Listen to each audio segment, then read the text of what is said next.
pag-usapan natin ang patungkol sa may combo nitong sila Rimuru at G Crimson. Kung magiging kalaban nila itong sila Milim at Velside. Pero bago natin simulan itong video na ito ay i-roll muna natin ang intro. Hello everyone and welcome to my channel, ang inyong source ng Tagalog na Tansura Contents. Sa channel na ito ay pinag-uusapan natin ang mga nangyayari sa may Tansura Universe. So without further ado, let's get into the video.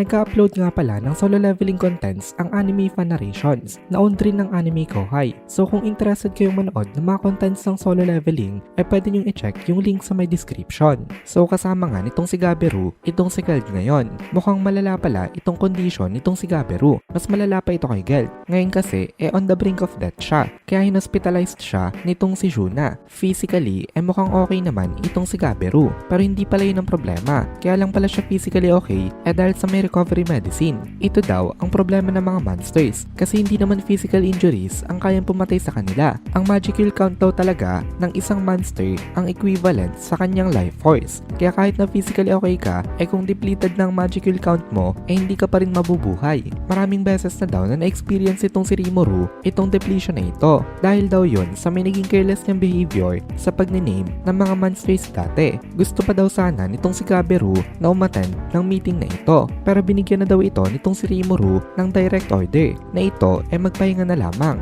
Dan maliban sa dalawang ito ni Geld meron pang isang malala ang mga natamong injuries. Ito ay walang iba kung hindi itong si Leon Cromwell. Pinadala ito nitong si Rimuru kay Diablo papunta sa may medical facility at ngayon daw stable na itong condition nito. Ayon daw sa report nitong si Shuna magigising na rin daw ito anytime soon. Ang amazing daw ng recovery rate nitong si Leon Cromwell. Kaya talagang deserving daw ito na matawag na former hero and a Demon Lord. Gusto ni Rimuru na sumali sa may meeting itong si Leon Cromwell. Pero yun, once na ito ay gising na. Then punta naman tayo sa mga labyrinth forces na present dito ngayon. Ang mga nandito itong sila Kumara, Zishon at Tapito. Ang grupo kasi nitong sila Adalman ngayon nasa may Roberius. Doon sila ini-assign nitong si Rimuru. Kasama nitong mga ito, itong si Gadra. Pero maliban sa mga nabanggit, naandito ng lahat. Pati ang mga Dragon Kings nitong si Rimuru. Papasamahin rin sana nitong si Rimuru itong si Hakuro sa may meeting na ito. Pero itong si Hakuro kasi ngayon ang naka-assign sa may training nitong mga children.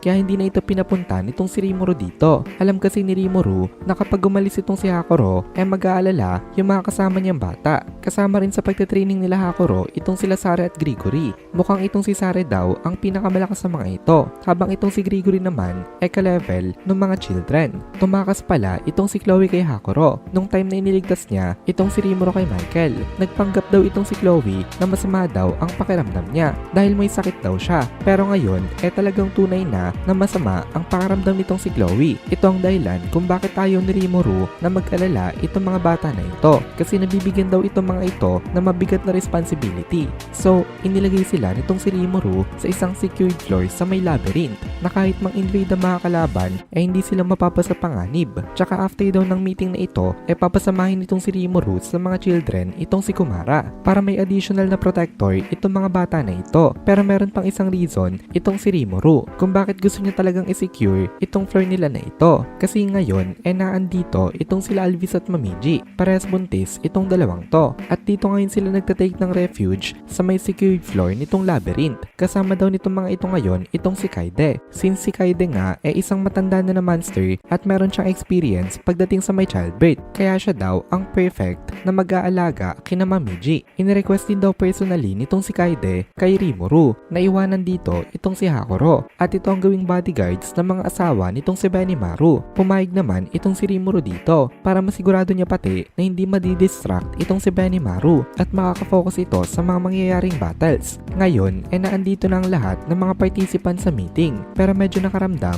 ng kaba itong si Rimuru dito kasi ang unti daw ng kanilang mga natitirang forces. Tsaka ngayon hindi man lang alam nitong si Rimuru kung safe ba itong sila Carrera. Kaya talaga nakakaramdam siya ng sense of crisis. Pero alam ni Rimuru na siya ang leader nitong mga ito. Kaya kailangan niya daw na iswallow ang kanyang anxiety at mag-behave properly katulad nitong si Benimaru. Sila ngayon nasa may control room para kahit na may mangyari man habang nagmi-meeting nga sila mabilis sila makakapag-respond. Uncomfortable daw itong kanilang meeting kasi habang nandito nga sila sa may control room na ito nakakaramdam daw sila ng mga random na earthquake attacks. Probably ay galing daw ito sa may Ingrasya. Hindi daw pwedeng hayaan itong si Rimuru na magpatuloy pa ng matagal ito. Kasi kapag nangyari daw yon, hindi lang daw magsasuffer ang kanilang continent, kundi ang kanilang buong planet. Kaya minadali na nitong si Rimuru itong usapan na ito. Sinabi niya sa kanyang mga kasama na salamat daw at nagbadali itong mga ito na pumunta. Sa ngayon daw, siya muna ang pupunta para tapatan itong si Milim. Nung narinig ito ng mga naandito, natahimik lang silang lahat kasi alam nila na hindi maganda na leader agad ang papalabasin. Especially kung simula pa lang ng gera. Kaya nag-offer itong si Diablo na in that case daw, sasamahan niya itong si Rimuru sama dito. Pero i-decline nitong si Rimuru itong offer na ito. At sabi niya, malakas daw itong si Diablo. Pero hindi daw nito kaya na i-hold back itong si Milim.